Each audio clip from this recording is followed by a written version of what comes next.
Great. Well, hello, everybody. It was great to hear several familiar voices during that roll call. So this should be a really fun hour, and hopefully I'll share some information with you guys that you'll find interesting.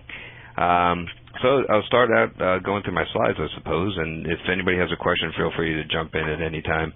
All I ask is that please identify yourself when you ask your question. So on slide number 2, the overview of the company, you guys probably all know this already, but we've been around since 2002, and the goal of the company, really, Elon founded the company. The story goes that what he really wanted to do was encourage and do something to encourage us to rapidly advance the pace of human spaceflight, and what he wanted to do was put a greenhouse on Mars and beam back video of plants growing on Mars to inspire humans to colonize the planet. And when he went shopping for a rocket, he was astounded by how much rockets cost and thought there wasn't a good economic reason for that, and that led to him creating SpaceX. And the goal of the company is to make human civilization multiplanetary. And to do that, he wants to create revolutionary space technologies that will enable eventually a large number of people to have a self-sustaining presence on Mars. That's really why we're here, and what we're doing is making incremental progress towards that goal. Everything we do is vetted by whether or not it enables us to get further towards accomplishing that goal. We're getting close to 4,000 employees. Most of them are based here in Hawthorne, although we have different other sites scattered throughout the country. So go on to slide number 3. Some more details about the company from a business perspective. We've been profitable. We've been in the black for the past 4 years. We've got over $3 billion in a backlog in terms of a backlog in our manifest, and we've had $5 billion in orders up till now. We actually, by manifest, we have the majority of our missions are actually commercial launches of satellites. As far as dollar value, the U.S. government is definitely our biggest customer. But as far as the manifest goes, the majority of our missions, 65% of them, are to launch commercial satellites. And our customers include U.S. government, other nations, and then a lot of telecom operators and other people that want to launch satellites. And we have an open pricing policy on the website, and we do all of our production and designing and testing here in the U.S. The next slide 4, shows a snapshot of some of our facilities. The biggest ones are our Hawthorne headquarters, which is where I'm speaking to you from today. And that's really where we do all of our engineering. We do a lot of our testing, at least all of our non-reactive testing, because I get very upset when you make a lot of fire and smoke in the middle of Los Angeles. And it's also where we do our operations. Our mission control is in the same building, and it's where we do the vast majority of our production. And we're heavily, another thing that makes us different from the standard aerospace model is that we're heavily vertically integrated. So about 80% of both Falcon 9, Falcon Heavy, and Dragon are all built right here in this building. It's really pretty close to metal rolling in and rockets rolling out. There's only a few things that we still don't do ourselves. A lot of valve components we still outsource, and parachutes are examples of things that we don't do ourselves, but almost everything else, including things like flight computers and turbo pumps and all that kind of stuff. We have launch pads up at Vandenberg and at the Cape. We have 2 now, 40, which is operational, 39A, which is in development. And then we have the operational pad up at Vandenberg, and we are soon to be adding one in Brownsville, Texas. One moment, Garrett. This is Harley. I don't know if the background noise is coming from your open mic background to whatever office building is, but somebody has an open microphone. I wonder if folks could please make sure that the phones are muted. Thanks. Yeah, I was hearing that too. Okay, yeah, please mute all your phones. Thanks, guys. Well, I've got you interrupted, Garrett. This is Alvin. I just got a question. What do you got against North Dakota, Nebraska, and Connecticut? Are you making a social statement about them with the light blue color on their stick? I think it's Massachusetts, and then, as you know, I'm a big Yankees fan, so that's self-explanatory. Thanks. Good question, Al.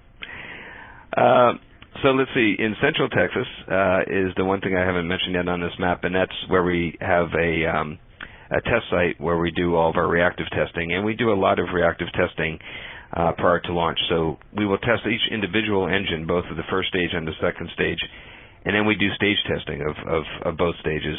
So you see there a small picture of our first stage inside the tripod, and every single rocket gets stage tested and then rolled to the pad, and then we do a hot fire test where we light the engines for just about 2 seconds on the pad prior to launch, and then finally we actually hold down before release during the launch. So each engine gets fired in the first stage a minimum of 4 times before we let her go, and that's kind of the process flow. The next slide shows an overview of that Texas site. And we've got the first stage testing down in the bottom right corner of that tripod you saw in that other pictures down there. We've got individual stands for individual engines in the bottom left. We've got a big hypergol facility in the center where we do our Draco engines, which are our RCS thrusters that we use for Dragon.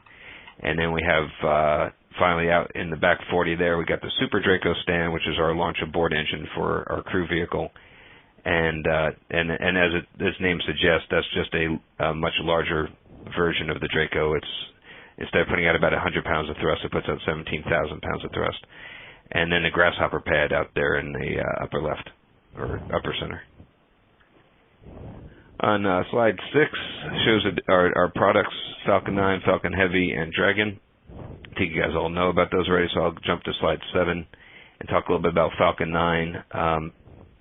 So we flew the 1.0 5 times, and this slide is a little bit out of date. We've flown the Falcon 9 6 times, so we've had 11 successful flights, and we're 11 for 11 on those. We did have one anomaly early in one of the 1.0 Falcon 9s where we did lose an engine in first stage, but managed to still get our primary payload into its intended orbit.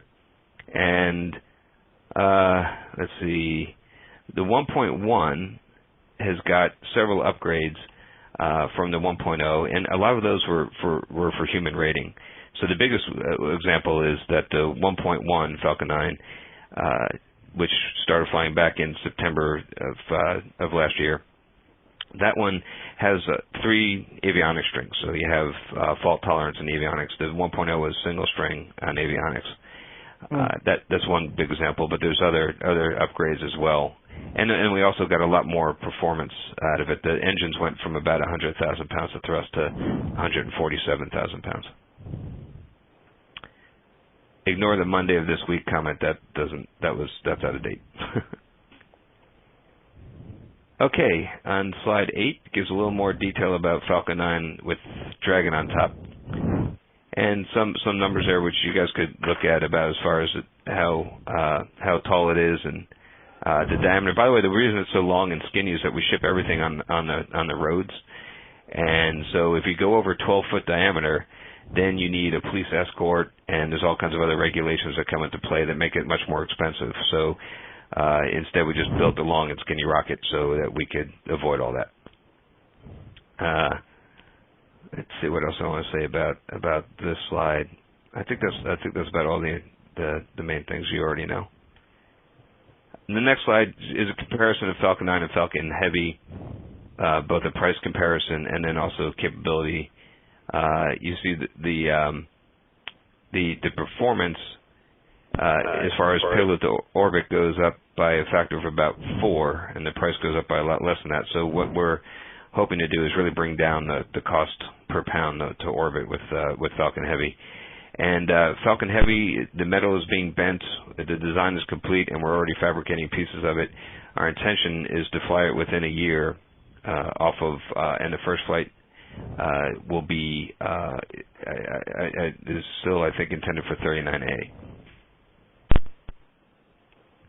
Okay, the next slide is just a pretty picture of our crew vehicle, which is what I've been working on. I should have prefaced all this by saying that my job here is the program lead for the crew program. So that's a partnership we have with NASA under first CCDEV2, and then it progressed to CCICAP and CPC, and the intention is to as part of the commercial crew program, to have an American option to replace the Soyuz as far as crew transportation for our astronauts to and from the ISS.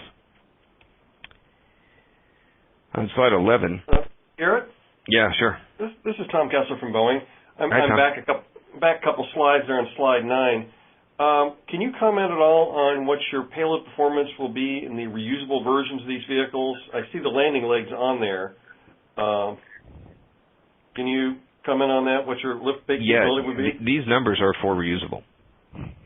So our baseline trajectories are for reusable, is considering reusability of the first stage. In the case of the Falcon Heavy, actually, all three, the two side boosters and the central core of the first stage.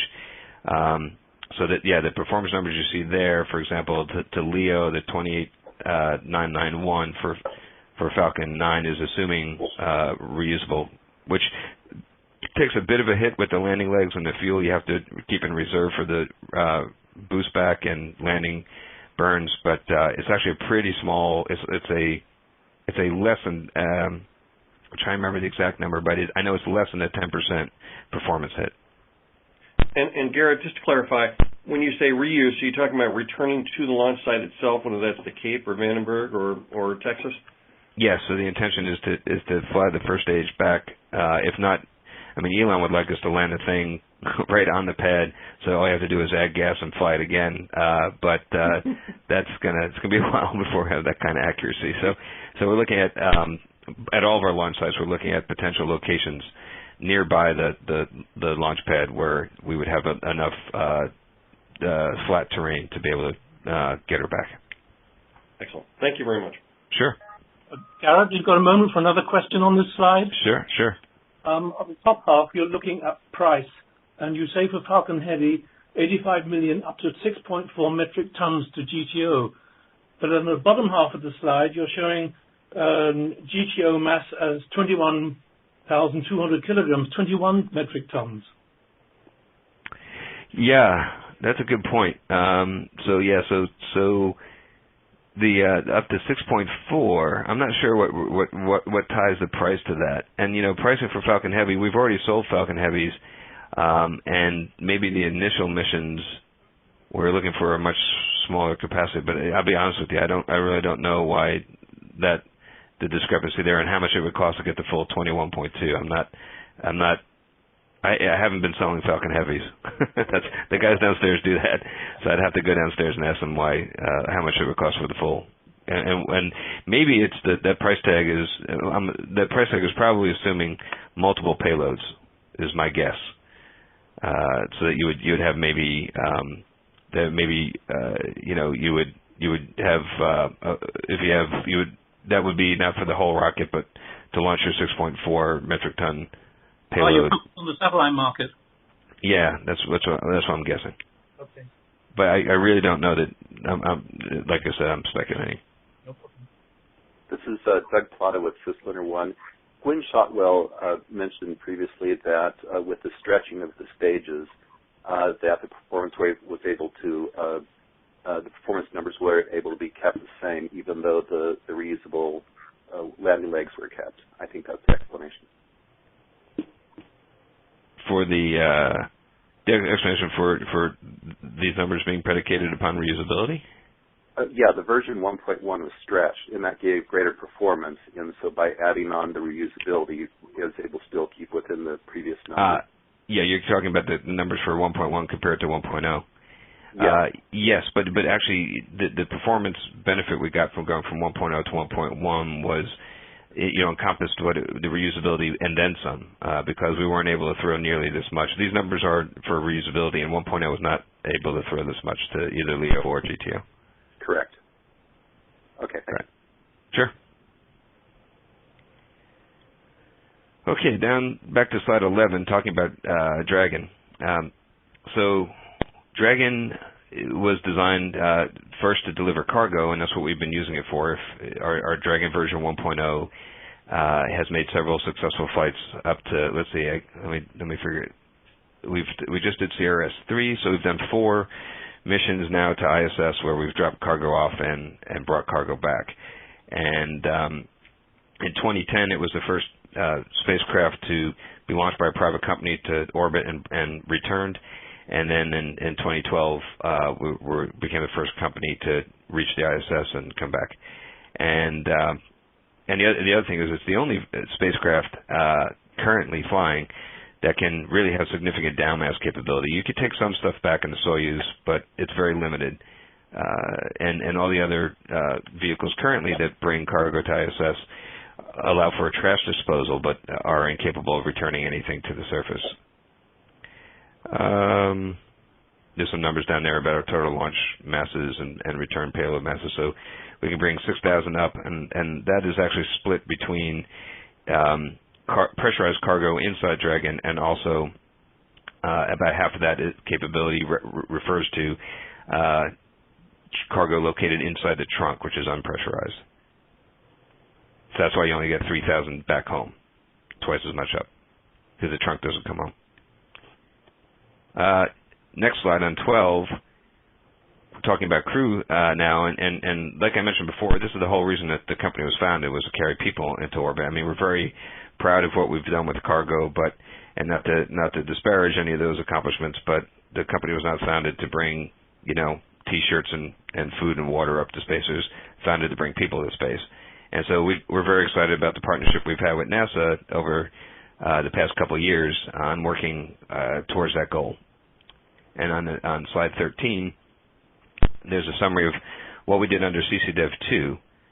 And this was completed back in June so about 2 years ago now is when CCDEV-2, the final milestone, was completed. But during that time, we focused mostly on our launch abort system, because that was the single biggest technical delta that we needed from our cargo vehicle to the crew vehicle. And so we developed the Super Draco engine, which you see there being test-fired in our test stand in Texas. And we built the test stand for it, and we built the tank and several of the components for it. So that was really the largest piece, was coming up with that launch abort propulsion system. But we also worked on all the other things we knew we had to do, and so we made progress on a lot of crew systems. So structures, you see the original layout of the cabin interior, which hasn't really changed that much from the picture you see right there. And we started working on our ecosystem. We started working, you see there a picture of the CO2 scrubbing system, which is basically LIO. We're working on a Nafion system to do dehumidification, and we started working on that back at this time too. But we started working on a lot of other things like spacesuits and displays and controls, and doing a bunch of analyses, especially about aborts and GNC work, and building up our aero database. And so a lot of work to get started on all those things, but didn't advance up to like a PDR level for most of this stuff. But then we went on to CCICAP, and we've been working on that for since way back of August of 2012. So really, we're right at the 2-year mark on CCICAP. And you see on slide 14 the milestones that we've completed, and then below the dashed line the milestones that we still have yet to go.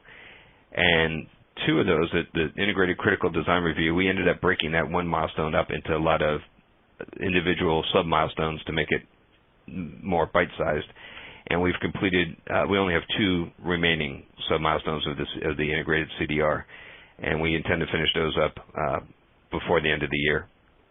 And we just completed our operations CDR last week, actually, so that was still not officially released yet, but we were just notified by NASA that we met our entry and success criteria, so that's behind us. And we have a primary structure qual, which is currently underway, and we hope to complete that by the end of September.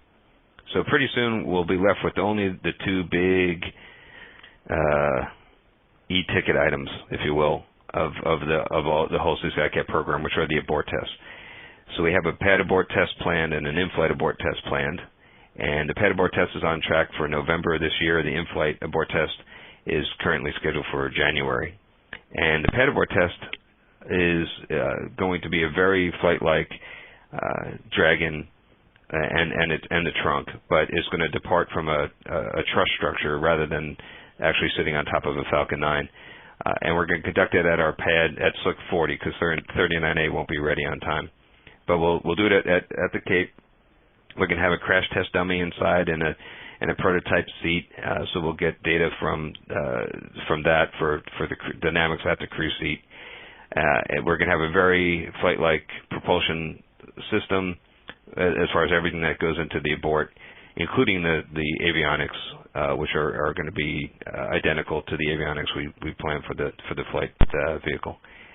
And so that covers one corner case that proves whether or not we have enough total impulse.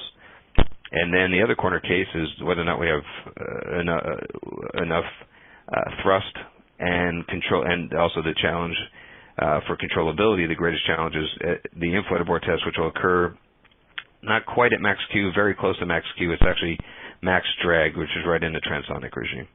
That's where we plan to do that. And we plan to fly a modified Falcon 9 as a launch vehicle, and then have Dragon punch out right when we hit that criteria.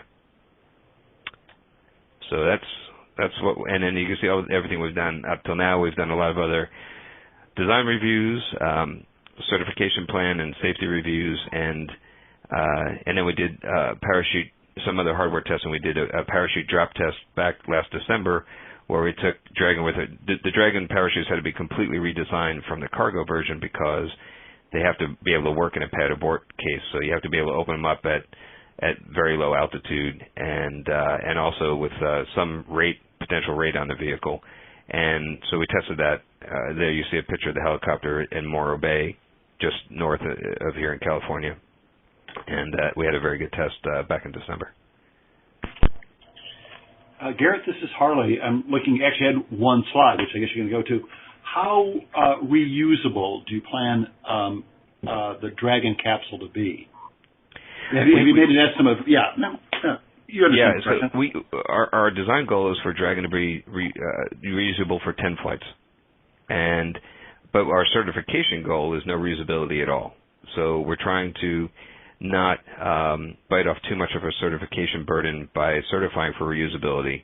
We're willing to make new ones every time for NASA, but we intend to reuse the Dragons, and our ultimate goal is for a minimum of 10 flights. Great, thank you. Sure. The Dragon V2, that picture on slide 15 is from the big unveil that we did a couple months back.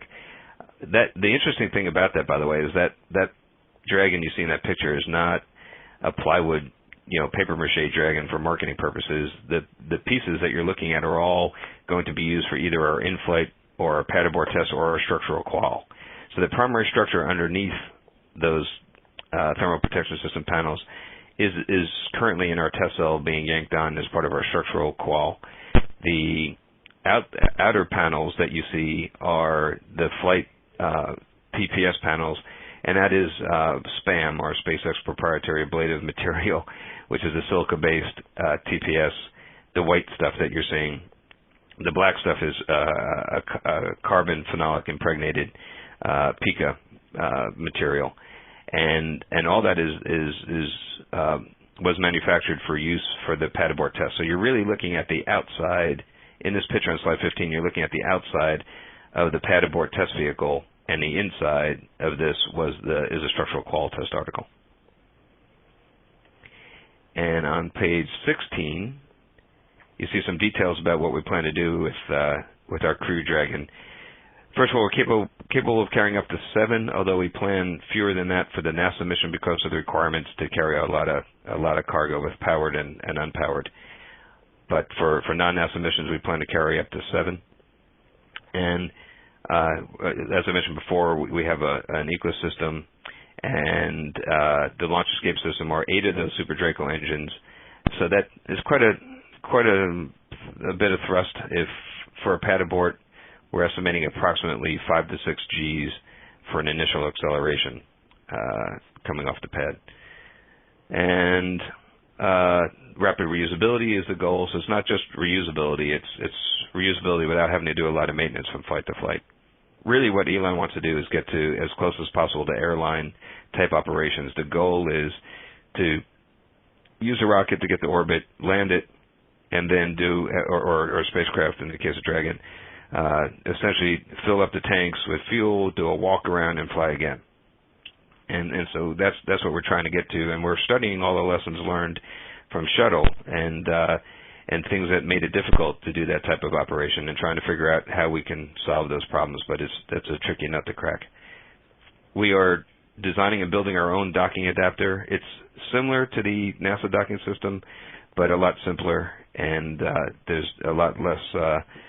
There's no, for example, no closed loop electromechanical linear actuators. It's all spring and dampers and passive system, but it's a lot lighter, requires a lot less power, and we couldn't make our design close with the NDS, which was designed for a much wider envelope of vehicles and different requirements that we don't have. So we're designing and building our own, and Dragon has landing legs, and that's what we use to take up the final. We land on land under parachutes, and then use the Super Draco launch abort system to provide cushioning for the final touchdown.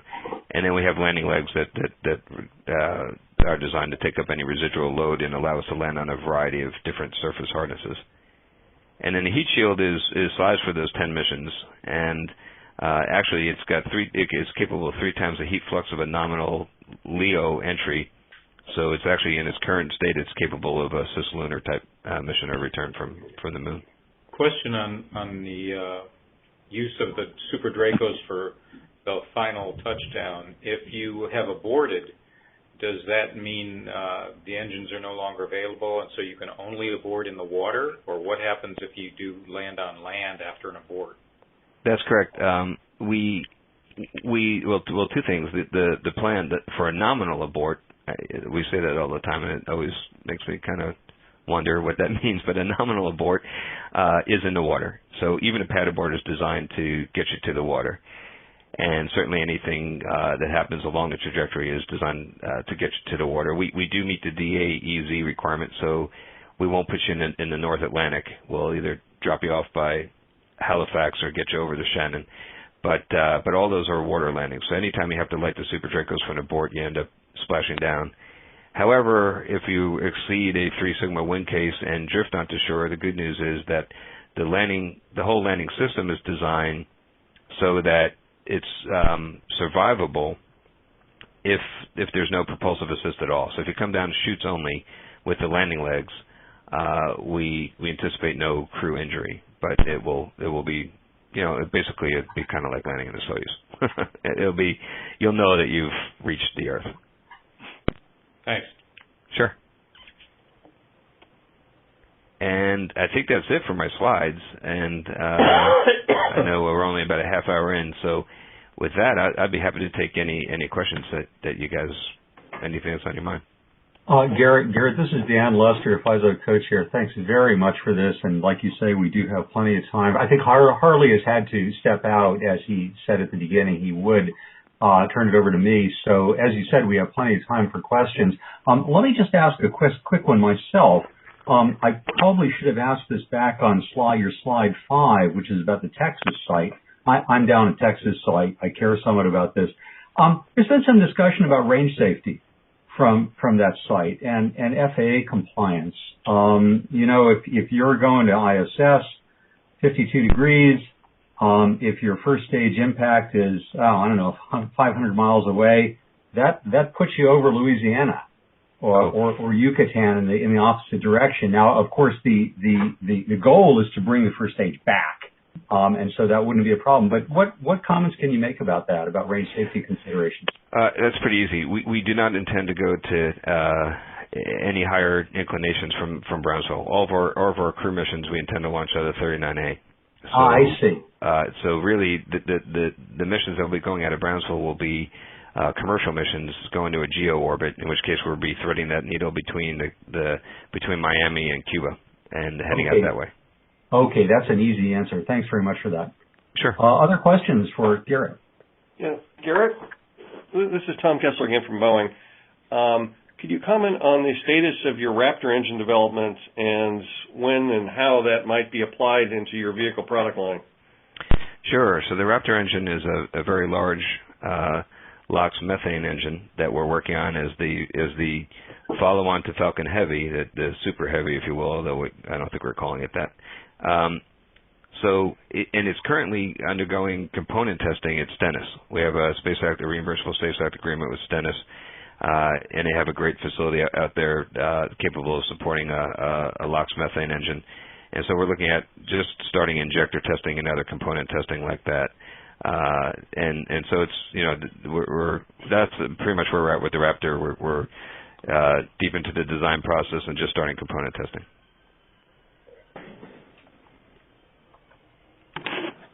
David Schumann, Goddard Space Flight Center. Thank you for the wonderful presentation. I'm struck by your comment in passing about the diameter of the long, skinny rocket being limited by the need for other logistics here on the Earth. Knowing the deep concern for vertical integration, were there any original thoughts given to producing the vehicle closer to the launch site to avoid that constraint? And would that have changed the design? Yeah, that's interesting. To be honest, all those decisions were made well before I got here. I've been with the company now for about 3.5 years, but the decision to build our manufacturing capability here in Los Angeles was made well before that, and it was really largely because there's a lot of talent here in Southern California, and there's a big aerospace industry. A lot of the original founders of the company were from this area, including Elon, and that's probably the biggest answer is that Elon lives up the road, so it's convenient. So, yeah, I mean, certainly you could. It's going to be interesting when we make the follow-on to the Falcon Heavy. I guarantee that's going to be bigger than 12. Each of those cores are going to be bigger than 12 foot in diameter. So, when we figure out where we're going to manufacture those, there might be a different answer. Thank you very much. Sure. Garrett, this is Alvin again. Yeah, Garrett, Max Henderson, how you doing? Good pitch. In terms of your Heavy, you mentioned, I think, next year. You feeling pretty comfortable with that schedule? And I don't know whether you mentioned the date next year or not for the Heavy flight. Yeah, I haven't been tracking that too closely because the Heavy, even though it has all the same components as Falcon 9, so the nice thing about it is we could talk about certifying it for human flight someday. It's not in the short-term plan, so it really has been outside of my purview. So I'm not really. I know that's what I've been told in the hallways that we're making progress. I've seen heavy components being manufactured downstairs, and so it seems like we're on track. But I haven't stared at the Gantt chart to know how much margin we have or anything like that. Hey, Garrett, it's Alvin one more time. Yeah, Alvin. Got a couple of questions that I think are related. One is, back in the old days of Mir and back in the old days of Space Station, we had Soyuz taxi flights to and from just for utilization, not connected to just delivering or returning crews. Just my ignorance of the commercial crew program, is there any such concept in the works for whatever our commercial crew vehicles are going to be out there? So I can tell you that the requirements that were released publicly as part of the RFP for the follow-on for commercial crew, the CCTCAP, is a direct. Well, I don't know if they actually specify direct or indirect handover, but a twice-a-year launch. So launching a minimum of 4 crew and rotating every 6 months. So there isn't anything specific about requiring or in NASA hasn't said anything about desiring a flight rate of any greater than 2 per year. Okay. And the second one is along those lines. Do you have like a rough order of magnitude for what those launch costs are for delivering a crew coming from the space? Oh, I got a very fine order of magnitude. Okay. But that's in our TCAP proposal. I didn't want to get too point on it. Just figure how does that compare with like the Soyuz launch costs. Oh, it's going to be much better. I could tell you this, and we've said this publicly, that the price per seat, and this is predicated on 7 people and actually flying more than twice a year. So you can expect it to go up a little bit given what NASA's looking for. But the price per seat that we were targeting was $20 million. Okay. Which is, I think, what's the Soyuz up to now? 73, I think, or something. Yeah, which tracks back what I was thinking about, just taxi emissions for utilization and what that would cost for something like that. Because I know utilization is also one of the big grails that ISS always seems to be chasing after. Yeah, and so a couple of things. One is that we certainly have the capability to fly more often than twice a year, and the price to NASA would go down if the volume went up, so it's something we would be certainly interested in supporting, but NASA at the current time is not asking for it. Yeah. And the other thing is that we got 7 seats potentially. So the way I think a very easy way, without even increasing the flight rate to increase utilization, along the lines of the tax emissions you were just describing, is instead of flying 4, fly 7, and then during the direct handover period for maybe up to a 10-day period, you can have an additional 3 crew members who are not required to do any of the ISS station keeping duties, but rather you can do all kinds of things with those additional seats. Either get more experience for your flight crews, or enter into more international agreements for flight opportunities, or for ISS utilization. In my opinion, what the best thing to do with those extra seats is to fly PIs. Let's really capitalize on having a human platform for space science, by not having, guys like you and me, Alvin, who are glorified technicians, but rather let's take the scientists who know what they're doing in their particular field and let them do their experiments in situ and make the kind of real-time observations and have real-time access, and it'll be a whole different paradigm for how you design an experiment on ISS. And I think that then you could really unlock the potential for much greater return on our taxpayer investment as far as the kind of scientific advances you can make. But you can also see other things you could do with those extra seats as far as education, and there's all kinds of potential there. But I've just, I could honestly tell you that I've talked to people at NASA about this, and there doesn't seem to be the level of interest out there to pursue these types of possibilities. All right, thanks. Sure. Garrett, this is Lord Cossack Marshall. Yes, hi. I wanted to ask about your Falcon Heavy shroud. Okay. Do you have any plans for putting a bigger shroud on the Falcon Heavy as compared to the Atlas or Delta shroud? So good question. I can tell you right now that the intent is to use our existing fairing that we're using for the Falcon 9, the exact same one for the Falcon Heavy. And I haven't heard of any.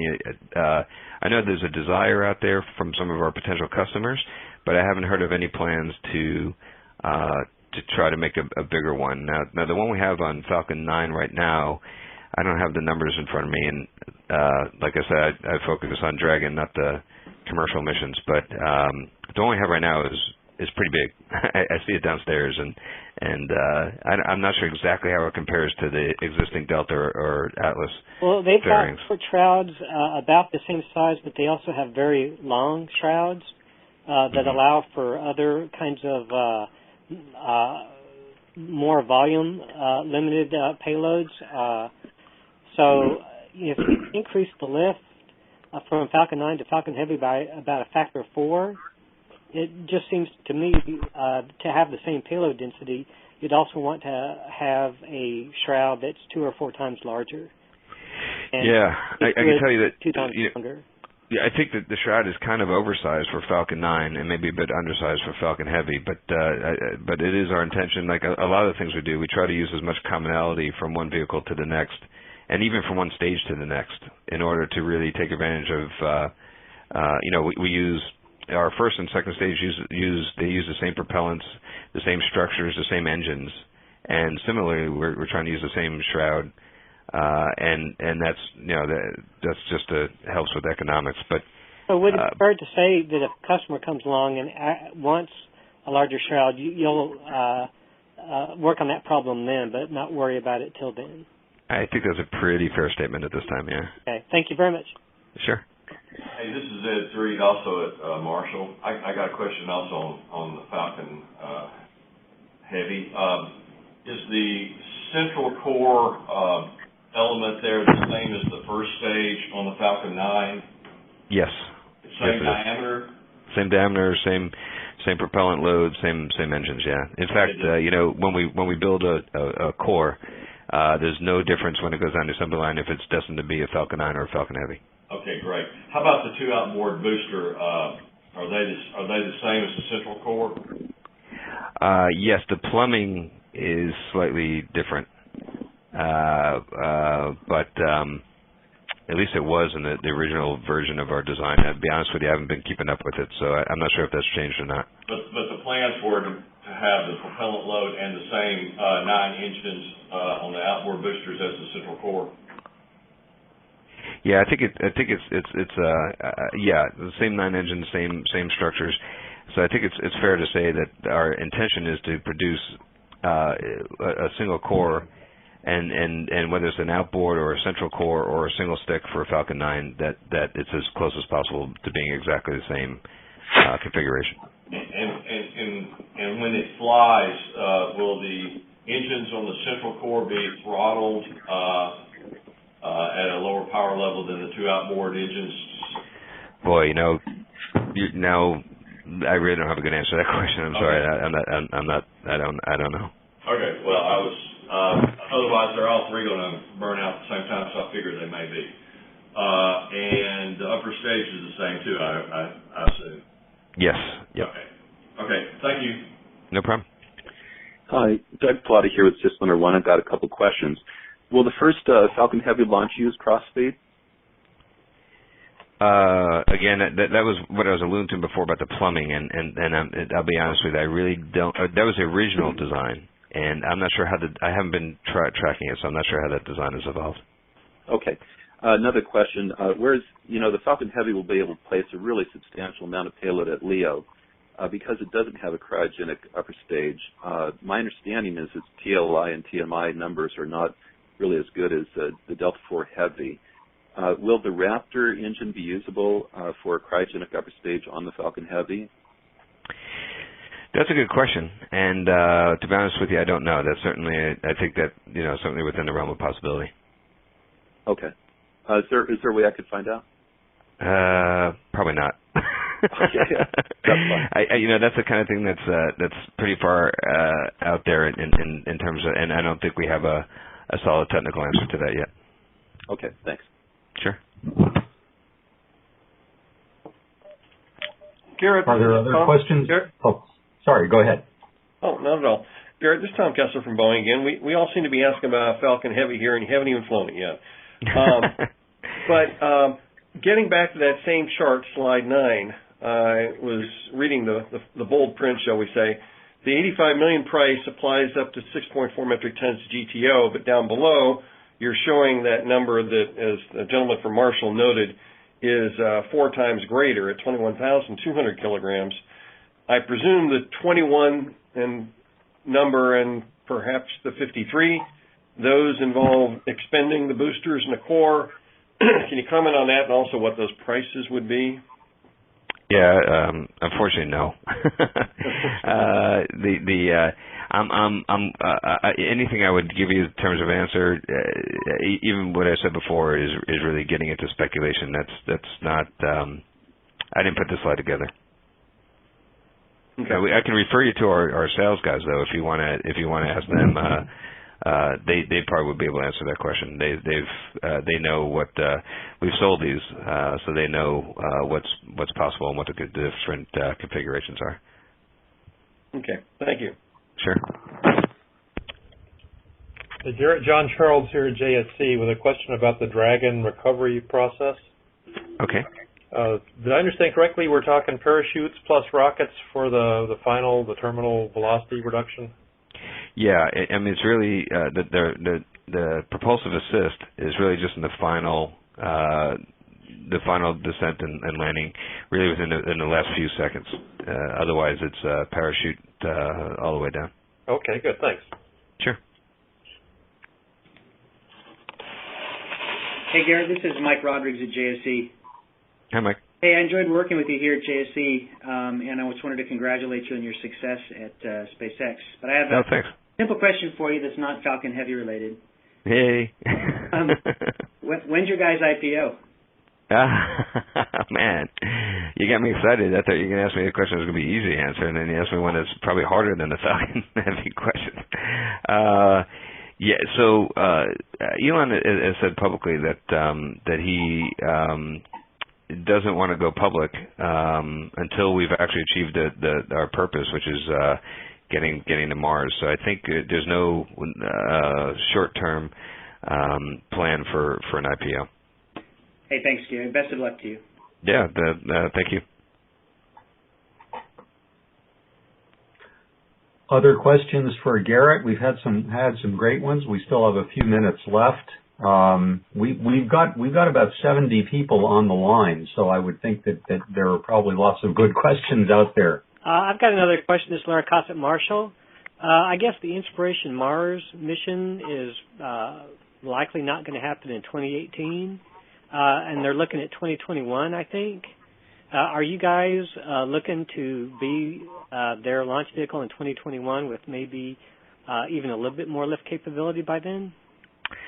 Wow. I know there's been some discussions with them and us, but I don't think anything's progressed to the point of actual, contract negotiations or anything like that. I think most of the discussions have been informal, so I don't really have an answer to that. Hey, Garrett, Tom Jones. What can you tell us about the Texas incident? Hey, Tom. The Texans, the grasshopper. Most of you guys probably saw in the news that we had a failure of one of our test articles out there last week, and the test was of our 3-engine variant of the grasshopper, and what we call our F9R dev. And it looks like we haven't completed the anomaly investigation yet. We have a team working on that, so I don't have anything official to release. But I can tell you that it certainly looks like it was basically a single point failure that existed on that test article that does not exist on the Falcon 9. We think it was a failure of a single sensor, and Falcon 9 has multiple sensors in its algorithm that it uses. So if the same failure occurred on the Falcon 9, it would not affect the performance of the or affect the mission in any way. And in fact, even if it didn't have a more robust algorithm on the Falcon 9, the fact that the Falcon 9 has 9 engines, the other 8 engines could easily overcome this issue. So we've been taking a lot of risks with the Grasshopper, and in an effort to be really aggressive and test the edges of the envelope. And so we're flying this thing in flight regimes and with ConOps that it was not designed for, all in an effort to learn. And one of those risks bit us last week, and we had this one of the single point failures failed, which we knew was a possibility. And what happened was that the failure was such that flight control could not maintain the lateral boundaries of its safety zone, and so the flight was terminated intentionally upon exceeding that lateral boundary. So that I think that's the most that we can say definitively right now. So it was a range destruction failure, not a system failure. Yeah, well, there was no explosive flight termination device. Instead, the flight termination sequence is a series of is basically thrust termination combined with some valves that are opened and that caused the destructive sequence that you saw. Right. So it wasn't a hardware failure, but a sensor failure followed by a planned sequence to destruct to avoid other damage. That's correct. Okay. Thanks. Yep. It was essentially a sensor failure that led it to go outside of its allowable boundaries, which we have in place. Because there's other, it's out. There's not a whole lot out there in McGregor, but there is there are populated areas not too far away, and we also have our own property and infrastructure we're trying to protect. So we set a certain bound, and if we exceed that bound either laterally or vertically, then the flight computer initiates the sequence that occurred.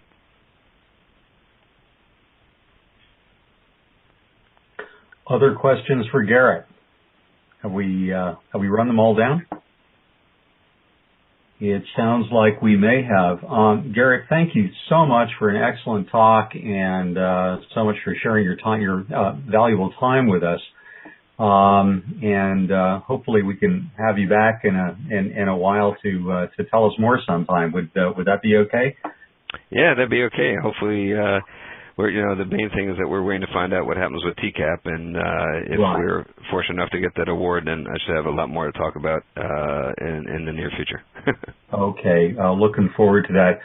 To everybody else, let me just tell you that although we had downtime of a couple of weeks, mostly because of talks that had to be rescheduled at the last minute, we've got a very full schedule coming up. We've got about 6 talks. We've got 6 talks for the next 6 weeks, and then more beyond that. So by all means, tune in, and we'll look forward to seeing you all back here next week. So thank you very much, everyone.